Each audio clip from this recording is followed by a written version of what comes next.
Let me start with a simple idea. The Bible isn't just a collection of stories, rules, or moral advice. At its core, it's a response.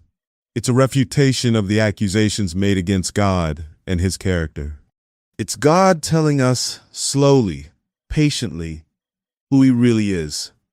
At the beginning of what Christians often call the Great Controversy, Satan made a very specific claim that God could not be trusted. This wasn't just rebellion for rebellion's sake. It was a moral accusation, a challenge to God's character. We're not given a full transcript of what happened in heaven, but Scripture gives us enough insight to understand the nature of the dispute.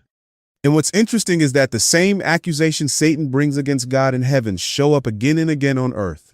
In Genesis 3:1-5, Satan doesn't openly deny God's existence.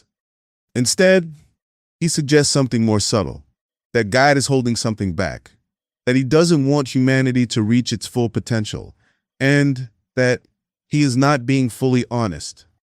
In the book of Job 1:2, Satan attacks God again, this time with two distinct accusations.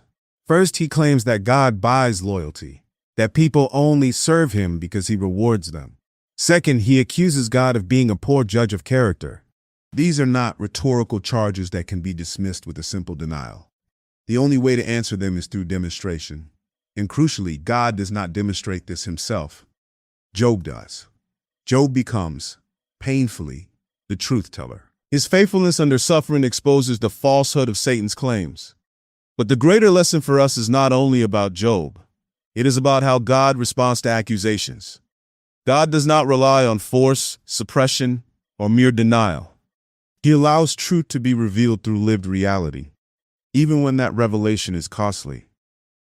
We often focus on Adam and Eve being deceived, or on Job's suffering. But underneath those stories, the real target is God Himself.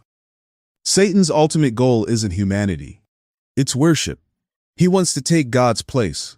We see this clearly when he tempts Jesus in the wilderness, offering Him the kingdoms of the world in exchange for worship. Matthew 4:8-9, Luke 4:5-7. Isaiah describes his desire to ascend and replace God, and Revelation tells us that through deception, he convinced a third of the angels to side with him until open conflict broke out and he was cast out of heaven. So here's the big question. How does God respond when His character is attacked? If someone is accused of wrongdoing, simply denying the charge isn't enough, especially when there are witnesses watching. True vindication doesn't come through force. It comes through evidence or demonstration. This helps answer a question people have asked for centuries. Why didn't God just destroy Satan immediately? Because destroying him would have appeared to prove Satan right. It would have suggested that God maintains authority through power, not truth. And this brings us back to the Bible. The Bible is God's response to the accusations against Him. It's a demonstration of His character. A lived-out answer to the question, can God be trusted? This is why faith matters so much. Faith isn't blind belief. It's restored trust. It's a relational response, a decision to trust God's character based on what has been revealed about Him. Now, some people push back at this point. They say, God doesn't need to prove anything. Who could possibly question Him? Who could drag God into court? And they're right. God doesn't need us. He doesn't owe explanations.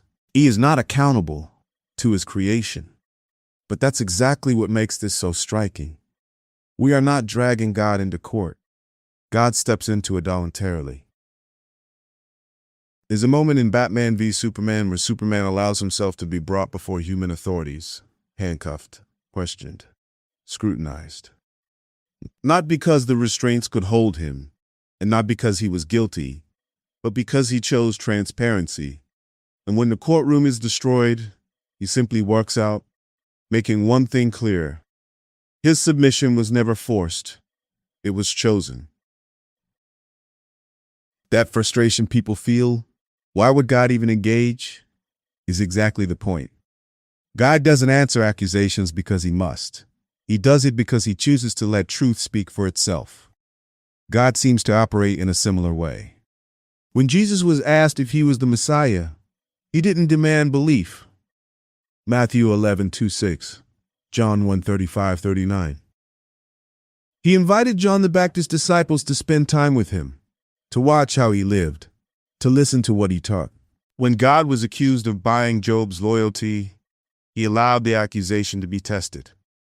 Not because Job was expendable, but because something larger was at stake. And yes, that raises hard questions. Was it right for Job to be used this way?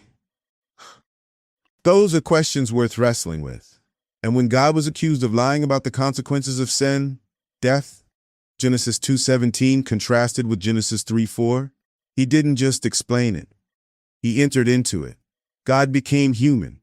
He bore sin, and he died, experiencing separation so complete that he cried out in abandonment.